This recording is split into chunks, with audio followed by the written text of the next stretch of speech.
Hello friends, this is Deepak Rawal and today I am gonna discuss about fertilization. Fertilization क्या है? What is fertilization? आज हम इसका concept थोड़ा सा समझने की कोशिश करेंगे.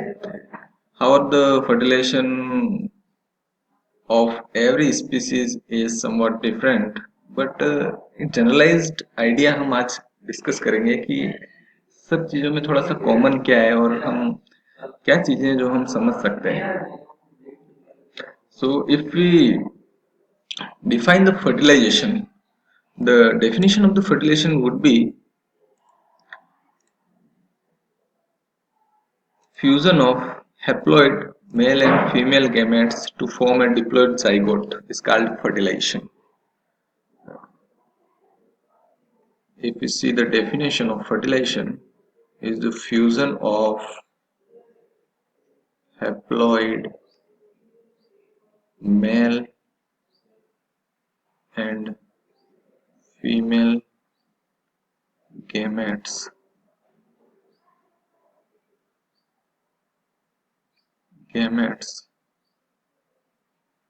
to form a diploid zygote is called fertilization. Here we must understand the concept fusion. Fusion means the mixing, intermingling of what? Haploid means the cell with the half of the chromosome, male and female gamete. Haploid male gametes are generally we know that the sperms, and haploid female gametes are ovum. And when they fuse, they form a diploid. Diploid, double number of chromosome, zygote. Zygote is the cell which have the diploid number of chromosome, normal number of chromosome. And the process of this mixing is called fertilization. Generally, in the term of science, we see the haploid male, which we call the sperm, and the haploid female, which we call the ovum. And when these are fused to form a diploid zygote is called, and the process of this mixing or the fusion is called fertilization. This process of mixing or fusion is called fertilization. Here we can see the haploid male gamete sperm and haploid female gamete ovum are fused to form a diploid zygote, and this unicellular, ये zygote सिर्फ एक cell का बना होता है, single cell. यही आगे जाकर हमें पूरी की पूरी हमारी बॉडी को बनाता है.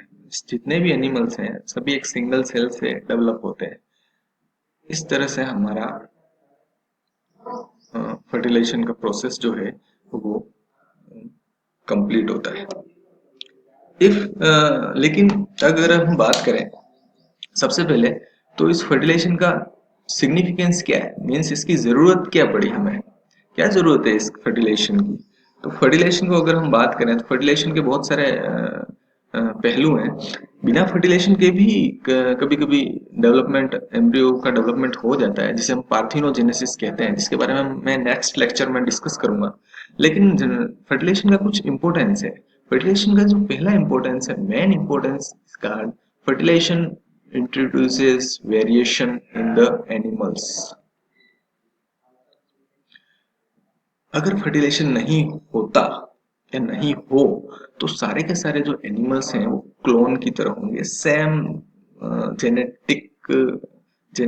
सेम तरह के जीन्स होंगे, उनमें सेम जेनेटिक्स होगी और कोई वेरिएशन नहीं होगा. और वेरिएशन नहीं होना बहुत ही नुकसानदायक होता है, हम जानते हैं, क्योंकि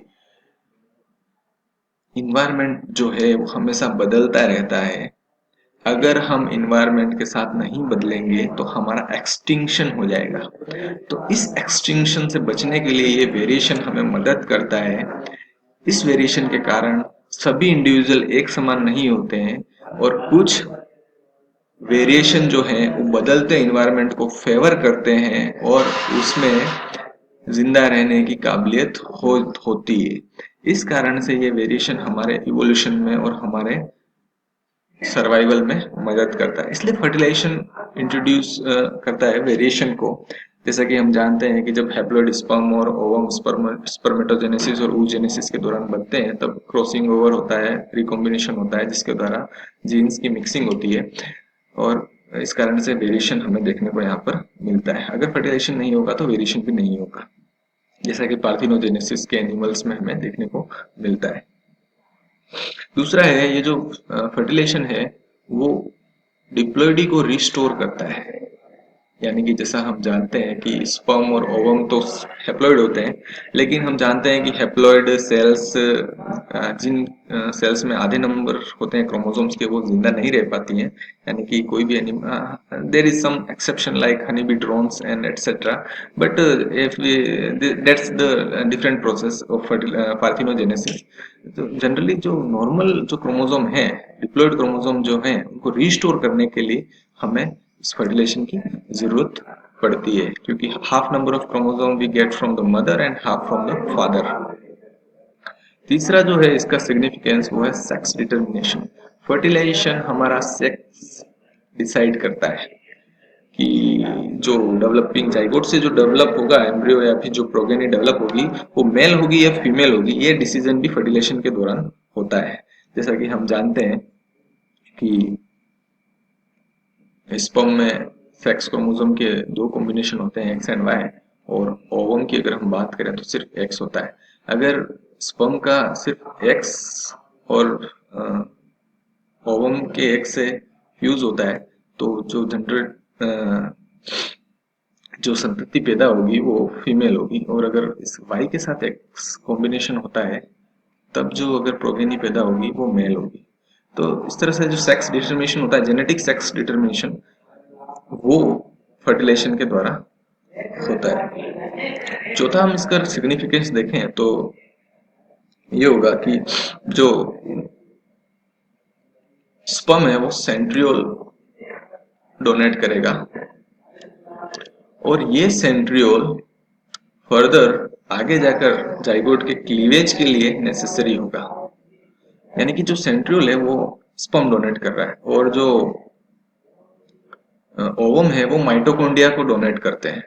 इसलिए माइटोकॉन्ड्रियल जो जीन्स होते हैं वो मदर्स के थ्रू सक्सेशन होता है उनका, इसलिए उनमें उसको हम जेनेटिक स्टडी में यूज करते हैं, क्योंकि उसमें कोई वेरिएशन और दूसरे तरह के जो मिक्सिंग है वो नहीं होती है। लेकिन जो स्पर्म है वो सेंट्रियोल डोनेट करता है, और हम जैसा कि हम जानते हैं कि centriole mitotic cell division spindle बनाने के लिए इंपॉर्टेंट होते हैं एनिमल्स में। हालांकि प्लांट्स में इनकी जरूरत नहीं होती है, सेंट्रियोल्स नहीं होते हैं, एब्सेंट होते हैं। बट अगर हम एनिमल स्पीसीज की बात करें तो फर्टिलाइजेशन के दौरान जो सेंट्रियोल का कंट्रीब्यूशन है वो हमें स्पर्म से होगा। जो फर्टिलाइजर आगे जाकर जो क्लीवेज है, mitotic cell division without growth phase, उसमें मदद करेगा। तो इस तरह से अगर हम देखें तो ये सिग्निफिकेंस होगा हमारे फर्टिलाइजेशन का। अब अगर हम बात करें कि what is basic requirement of fertilization और कंडीशंस ऑफ फर्टिलाइजेशन, यानी कि फर्टिलाइजेशन के लिए क्या क्या शर्तें हैं, क्या जरूरी है फर्टिलाइजेशन होने के लिए, तो सबसे पहला जो कंडीशन है वो है फ्लूइड मीडियम। फर्टिलाइजेशन कभी भी हवा में नहीं होगा, ड्राई फर्टिलाइजेशन नहीं हो सकता है। अगर फर्टिलाइजेशन होगा तो वो एक लिक्विड मीडियम में होगा, या चाहे वो वाटर में हो फ्लूइड मीडियम, चाहे वो फीमेल जेनिटल ट्रैक्ट के अंदर हो, म्यूकस के अंदर हो। लेकिन हमें उसके फर्टिलाइजेशन के लिए पहली कंडीशन यही है कि फ्लूइड मीडियम इंपॉर्टेंट है, चाहे फर्टिलाइजेशन एक्सटर्नल हो चाहे इंटरनल हो। दूसरी कंडीशन जो है, फर्टिलाइजेशन जो है वो इमीडिएट होना चाहिए।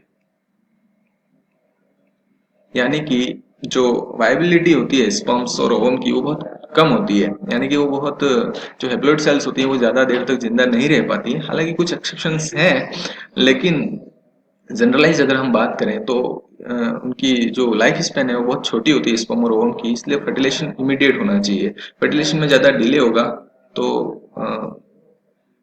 हो सकता है कि कुछ एरर्स हों, डेवलपमेंट एरर्स उनसे पैदा हो जाए। तीसरा जो है वो है number of sperm must exceed the number of ovum, यानी कि जो स्पर्म का जो प्रोडक्शन है वो हमेशा ओवम से ज्यादा होता है। इसका सिर्फ कहने के लिए नहीं है ये। जैसे कि हम जानते हैं कि ओवम हर मंथ, अगर हम ह्यूमंस की बात करें तो हर हर पर मंथ 1 ओवम ही रिलीज होता है, पर sperms are in the millions in number.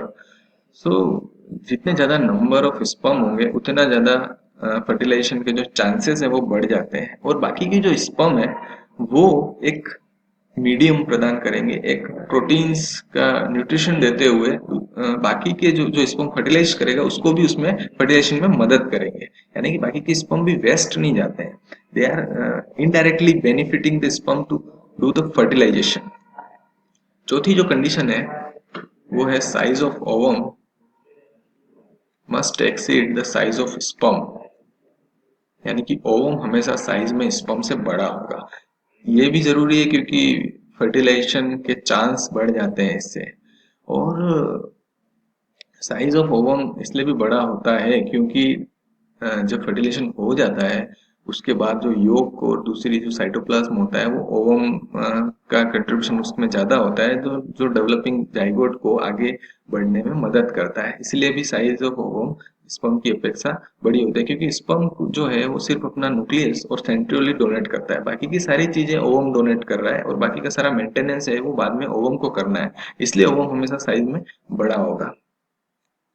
और जो पांचवी कंडीशन है वो है फर्टिलाइजेशन जो होगा वो होगा स्पीसीज स्पेसिफिक। इट मींस एक पर्टिकुलर स्पीसीज का स्पर्म एक पर्टिकुलर स्पीसीज के ओवम से ही बाइंड होगा और उसे फर्टिलाइज्ड करेगा, लॉक एंड की मैकेनिज्म की तरह। जिस तरह से एक पर्टिकुलर लॉक एक पर्टिकुलर की से ही खुलता है, उसी प्रकार एक पर्टिकुलर स्पीसीज का ओवम उसी पर्टिकुलर स्पीसीज के स्पर्म से ही फर्टिलाइज होगा। It is called species specific fertilisation, और the mechanism is called lock and key mechanism. अगर ये मैकेनिज्म नेचर में कभी कभी फेल भी हो जाता है, तब दूसरे जो बैरियर होते हैं physiological and other barrier, behavioural barrier, वो बैरियर कुछ और भी बैरियर होते हैं जिसके द्वारा आगे का डेवलपमेंट रुक जाता है। जैसे कि क्रोमोसोम नंबर सेम नहीं होंगे तो जो डेवलपिंग स्पीसीज होगी वो जो जाइगोट है अल्टीमेटली वो वायबल नहीं होगा।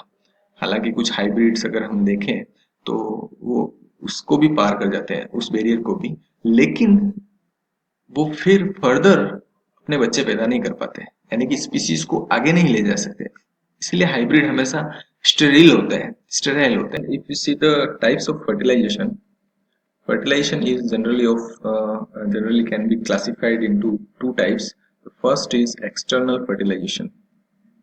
External fertilization is more primitive, uh, uh, and इसका इवोल्यूशन पहले हुआ था। एक्सटर्नल फर्टिलाइजेशन, अगर हम इसके नाम से ही पता चल रहा है कि external fertilization mean fertilization outside the female body, outside the female genital tract, और as we can say outside in the inside the water।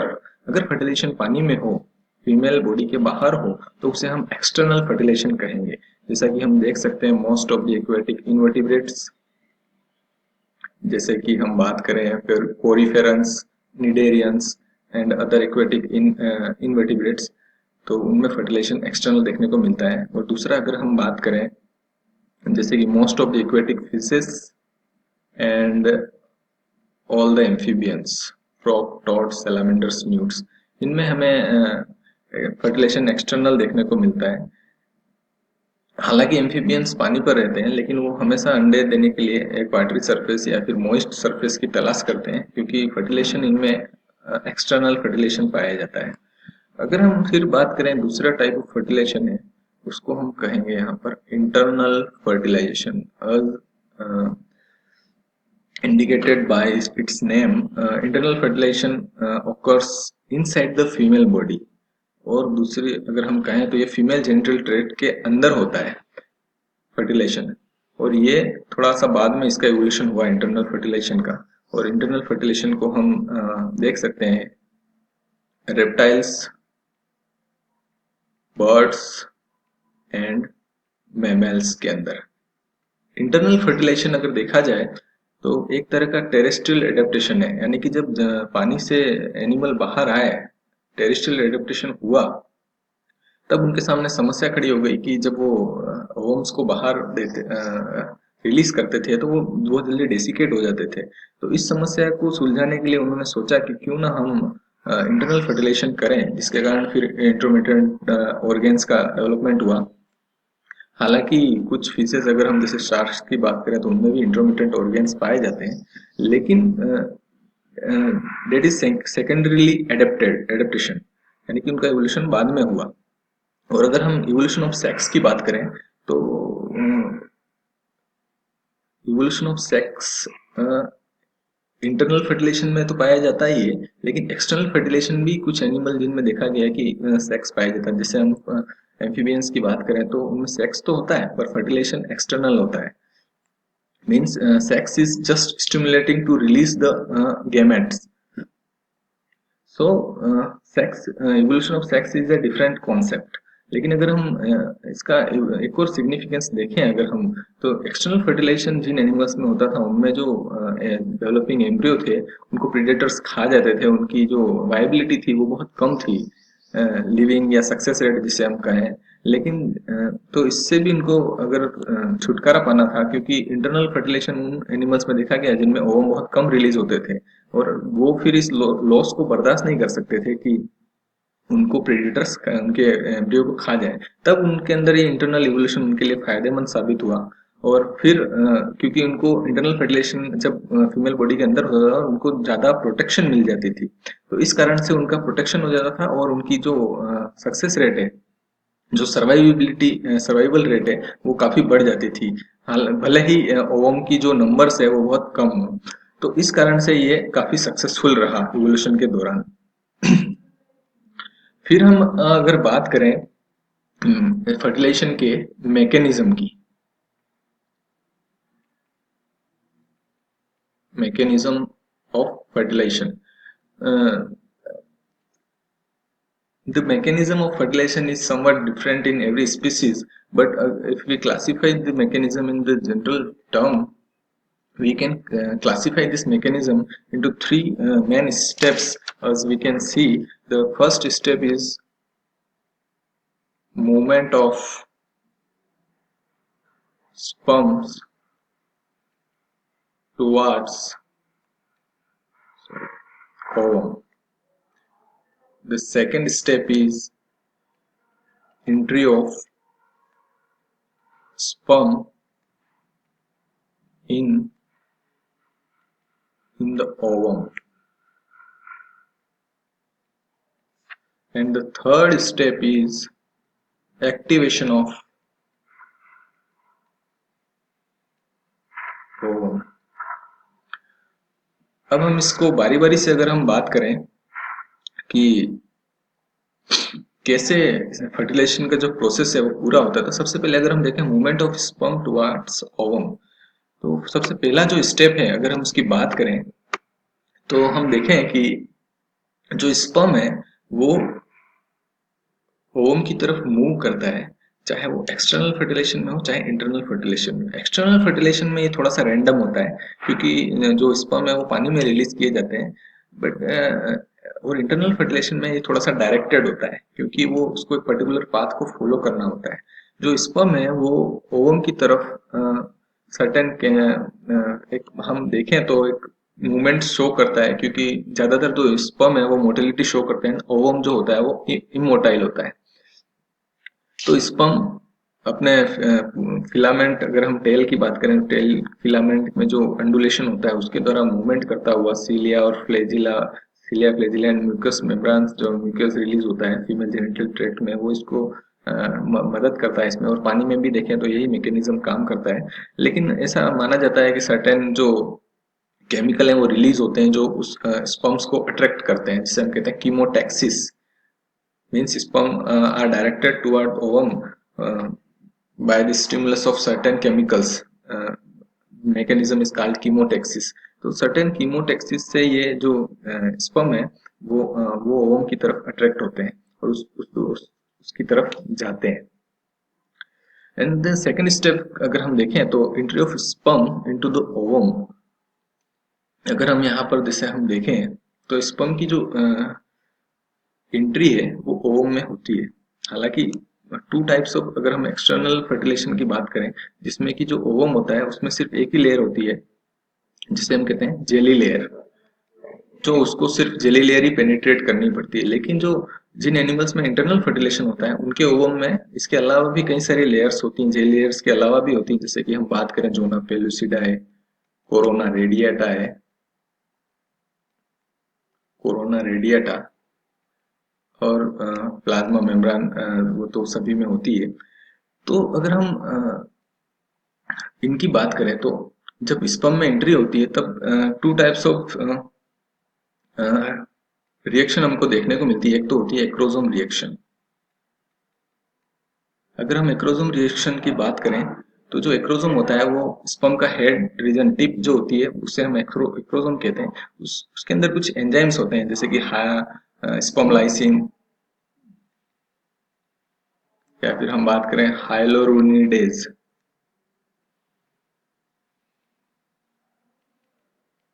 ये जो एंजाइम होते हैं वो जो ये लेयर्स होती हैं एक के चारों तरफ उनको डिसोल्व कर देते हैं.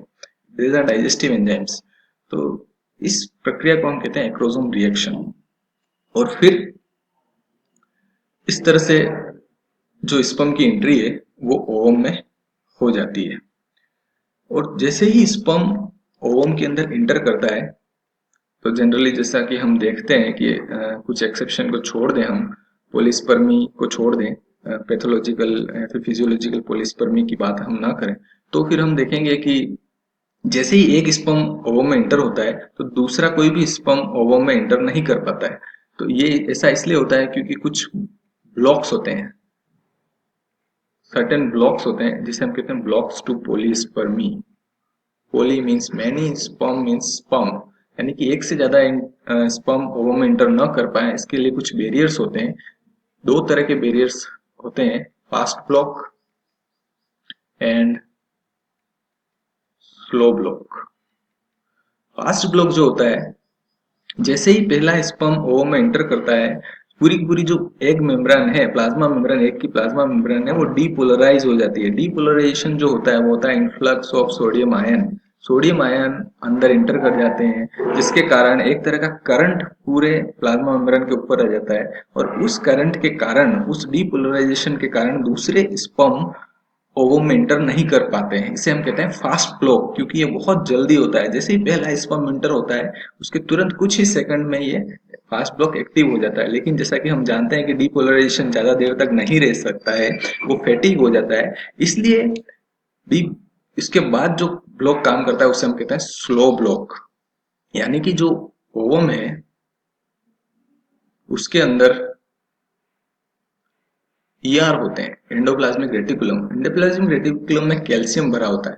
ये ईआर फिर रिलीज हो जाते हैं और प्लाज्मा मेम्ब्रेन के चारों ओर ये जो ईआर जो रिलीज होते हैं, ईआर से जो कैल्शियम रिलीज होता है ये इसके चारों ओर ओवम के अंदर की तरफ एक मेम्ब्रेन बना लेते हैं जिसे हम कहते हैं फर्टिलाइजेशन मेम्ब्रेन.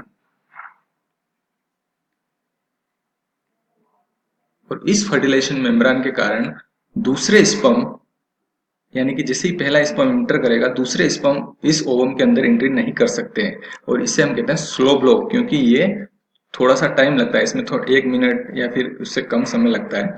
क्योंकि फास्ट ब्लॉक जैसे ही फैटिग होगा तब स्लो ब्लॉक अपना काम करना शुरू कर देगा. तो इस तरह के रिएक्शन को हम कहते हैं कोर्टिकल रिएक्शन. कोर्टिकल रिएक्शन के कारण जो एंडोप्लाज्मिक रेटिकुलम की कैल्शियम है वो रिलीज होकर इस एक मेम्ब्रेन ओवम के अंदर एक लेयर बना लेता है, फर्टिलाइजेशन मेम्ब्रेन. इसे हम कहते हैं कोर्टिकल रिएक्शन. और तीसरा जो है वो है एक्टिवेशन ऑफ ओवम.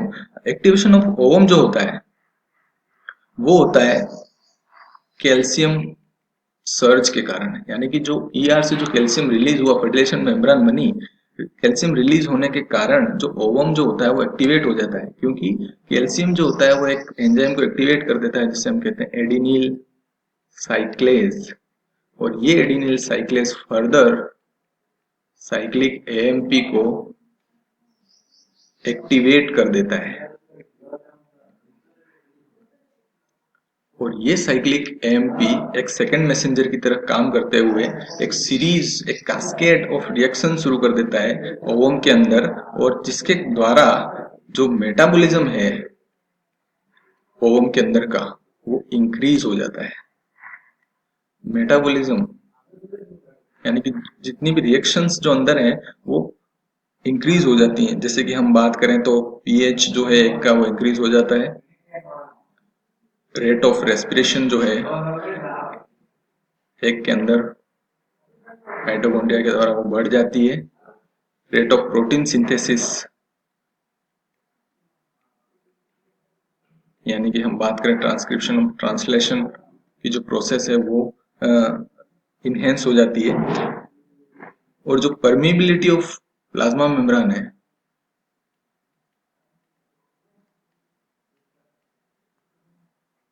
वो बढ़ जाती है, जिसके कारण जो मूवमेंट है आयंस और मॉलिक्यूल्स का वो बढ़ जाता है प्लाज्मा मेम्ब्रेन के अंदर, और अल्टीमेटली इन सब के द्वारा जो ओम है वो तैयार हो जाता है नेक्स्ट स्टेप जिसे हम कहते हैं क्लीवेज के लिए, यानी कि जो जाइगोट है वो अब क्लीवेज के लिए तैयार हो जाता है इसके द्वारा एक्टिवेशन ऑफ ओम के थ्रू, और ये शुरू होता है कैल्शियम सर्च से।